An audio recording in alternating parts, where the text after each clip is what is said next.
So I want to start by framing this conversation around a pretty broad question, and that's what can institutions be doing to better provide adequate training for an evolving workforce at an affordable rate for students? And Kermit, I want to start with you because we have this sort of inoculation model of higher ed where students go and they get their shot, within 4 to 6 years, and they graduate and they're not supposed to go back. But what are some of the pitfalls of that model? Sure, yeah. So I'm going to step back as I answer that question, and just briefly, so National Skills Coalition, we're a nonprofit research and advocacy group based in DC. We are a multi-stakeholder coalition of business leaders, community colleges and other higher education institutions, labor unions, community-based organizations and others, advocating for expanded access to high quality education and training. And this is one of those issues that we're really particularly focused on, is what do those pathways look like and what do they need to look like as we look towards the workforce of the future. When we do our work, one of the things that we're really focusing on is this idea of what we call middle skill jobs. So what are those? Those are jobs that require more than a high school diploma, but not necessarily a 4-year degree. So those are jobs that may require participation in a community college or a certificate program, may require participating in an apprenticeship program. Might also involve, we're seeing this more and more, individuals who may have gotten a bachelor's degree at one point, but now we're trying to transition into a new industry, and now they need a skill set or they need a credential, some sort of shorter term credential, in order to transition into a new industry or to move up in their career ladder. The reason why we focus on those particular jobs is because that's where the most economic opportunity is right now. So here in Georgia, 53% of all jobs fit that sort of middle skill criteria, but only about 41% of the workforce is trained at that level. So you think about that, there's a lot of really good jobs, and we were just hearing about some of those job opportunities here in Georgia, but we aren't doing a great job as a society of preparing for that. So there's a couple of things that I think higher education institutions in particular can be doing to help prepare the workforce of tomorrow, but also be adapting to the new student population that we're going to see. So the first thing that we're seeing some states starting to focus on is this idea of financial aid and better targeting financial aid, particularly for working students. So our federal financial aid system is built around the idea that you are going to be a first-time, full-time student, the traditional student who's 18 years old and you grow straight to college. We have a number of states now that are realizing that many of their students aren't following that pathway. In many cases, they're adults, they're already in the workforce, they already have financial obligations, they need to go on a part-time basis, they need to go at night, they need to go on weekends. And so realizing that they need to be filling in the gap with financial aid, and in fact, Georgia has actually been one of the leaders in this space with both their HOPE scholarship program and their HOPE grant programs, recognizing that different people have different financial needs based on the way that they're going to be consuming higher education. So that's one area. I think the other thing that we're seeing that states and institutions are starting to figure out is it's not just the tuition, right? So going to college isn't just about paying tuition, it's the whole cost of attendance. So that means living expenses, childcare expenses, transportation. We work with a lot of community colleges across the country. 30% of community college students are parents. 17% of community colleges our students are single parents. So think about that. When we think about what students need to be successful in today's economy, childcare is a big part of what they need in order to be successful. And so I think a lot of institutions are realizing that they also need to be providing these student supports in order to make sure that people can succeed. And then the last thing I think colleges are starting to, or have been doing historically really well, but are realizing that they need to continue to up their game, is better partnering with industry. So most people who are going to college, whether they're first-time, full-time students at 18, or they're 35 and they're going back, they are going to college because they believe it's going to give them economic opportunities and allow them to advance in their careers.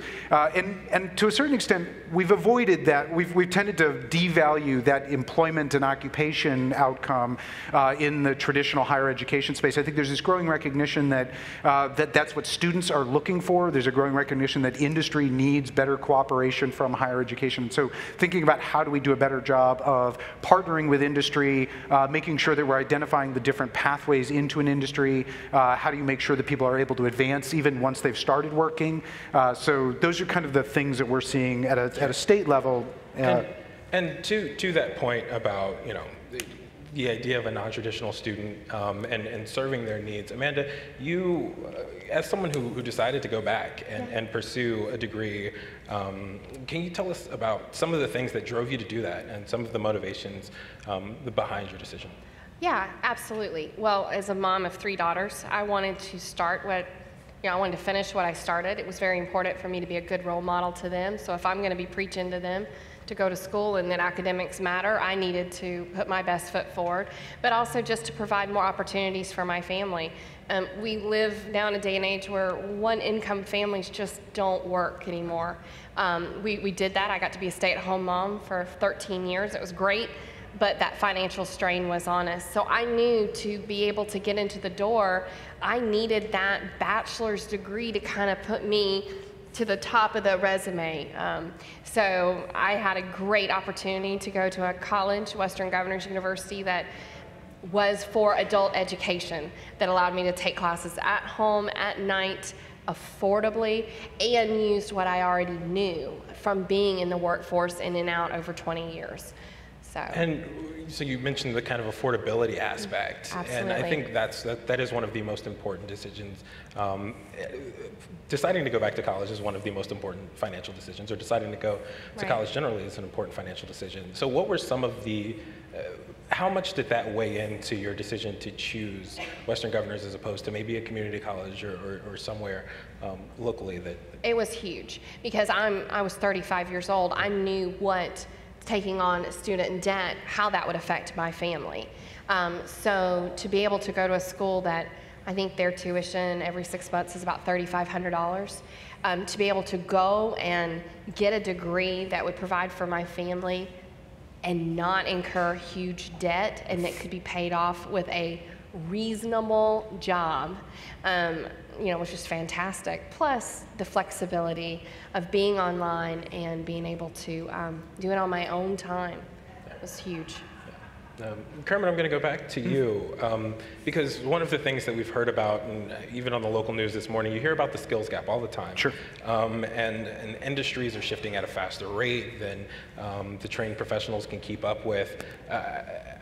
How does technology and things like online degrees, or things like, not necessarily robots are taking over all of the jobs, but how do colleges keep up with training people for some of these new technologies? Sure. Yeah. No, I think it's a really important point. I think we put out a paper a couple of months ago with this really surprising statistic to me, which was, back in 1980, 28% of all jobs required some form of post-secondary education. Today, 80% of all jobs require some form of post-secondary education. So, and I think a lot of that really is, it reflects not so much the fact that you have more jobs that require a 4-year degree or beyond, but you also have a lot of jobs that require, again, some sort of education and training beyond the high school level. A lot of jobs that used to be the jobs that you could get straight out of high school without having to go on to get post-secondary education, either those jobs have disappeared because of technology or they've changed, right? You think about manufacturing, the manufacturing jobs of today, the tech jobs of today are significantly different than they were in the 1980s. And so I think in terms of what higher education needs to be doing, I mean, again, going back, this idea of partnering more effectively with industry.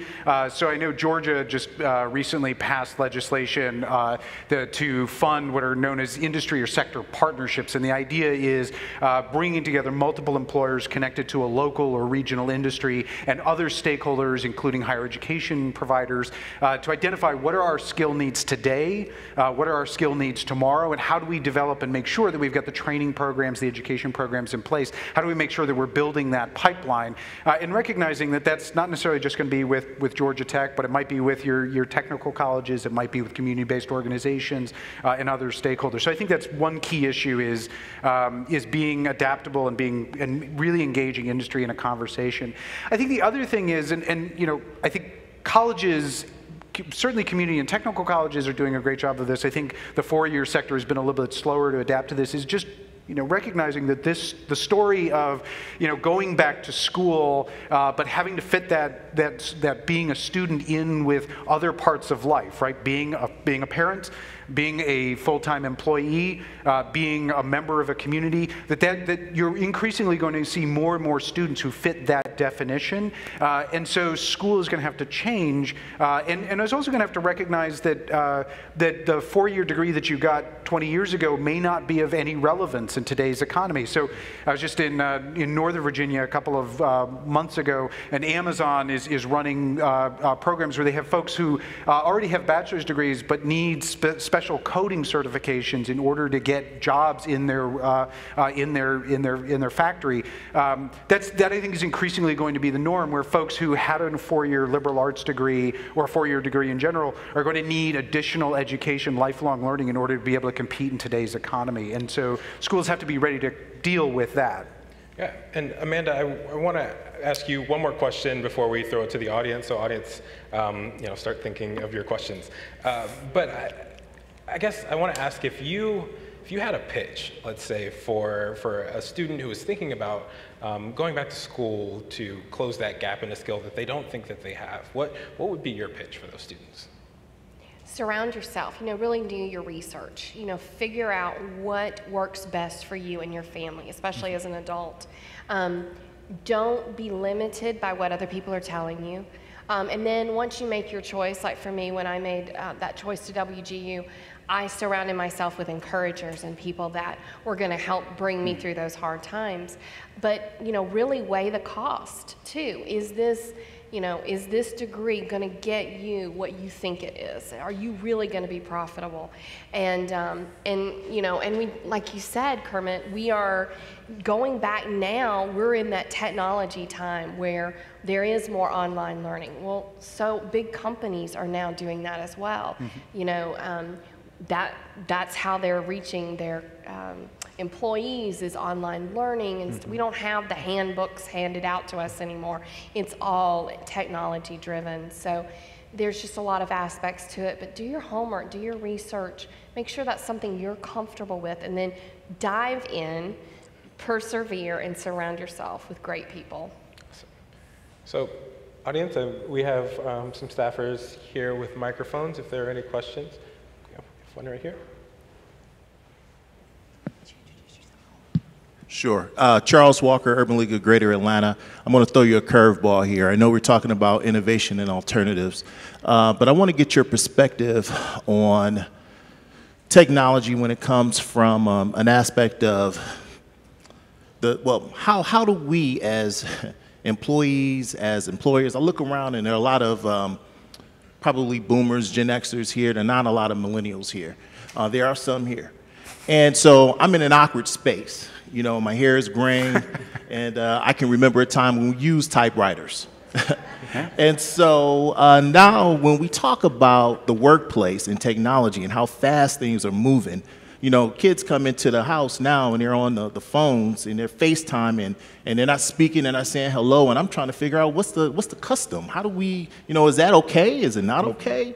As an employer and working in an environment, how do you balance that? How do you, technology is great. The 24-hour return a call or a message, that's wonderful. But that's in a time when we're using typewriters and things of that nature. Right. Now technology is moving so fast, you're getting so many emails. Where's the balance? Kermit? Sure. I'm not sure if I have a great answer on how you balance the role of technology in the workplace. I mean, I will say, though, I do think that this raises an interesting question about sort of the paradigm shift in terms of education and what education is going to look like. I think that, historically, when we think about higher education, I think all of us sort of default to, this idea of there's a green lawn and there's buildings and you spend your time there and then you leave and you go out into the wider world.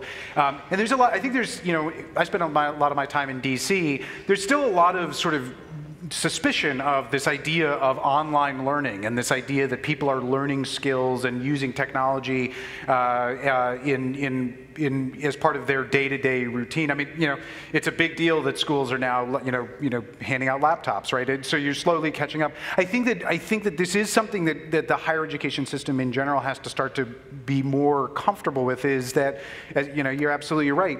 Many companies don't have time for buildings, and they don't have time for lack of a better way of phrasing, they don't have time for time, right? I don't have time for you to take a semester or 2 semesters or 2 years or 4 years. I need you to be able to learn your skills and adapt quickly. And I think increasingly higher education is going to be pressured to respond to that, where technology is changing. We need you to be able to find an instructor who can teach this particular technology. We need you to find it tomorrow. We need you to just start that class tomorrow. We don't need you to wait until next semester or next year. We don't have time for the accreditation process. There's just a lot of things that I think technology just shortens time in a way that higher education has never really had to deal with. And so I do think you're right. This is something that is going to be a real challenge for traditional higher education in particular, where there is sort of an expectation that you have time to adapt and you have time to sort of do things in ways that you probably won't be able to do 5-10 years from now. Right. And Amanda, so you were, you had 3 kids and kind of having to deal with all of that while you're going back to school, and as Kermit was talking about not having time for time, you also started going back to work at this point. So can you kind of talk about how you navigated that and how amenable online learning is? It's time management. Isn't that a great skill? Just time management. I went back and did part-time and just really was dedicated to my work when I was there, had my family time, and then logged in and did work at home. And just that taught me just self-discipline that I could take into the workforce, so that I work in the finance industry. A lot of DOL laws have changed. We are constantly learning new things right now and having to figure it out as we go, because nobody really knows what it means right now.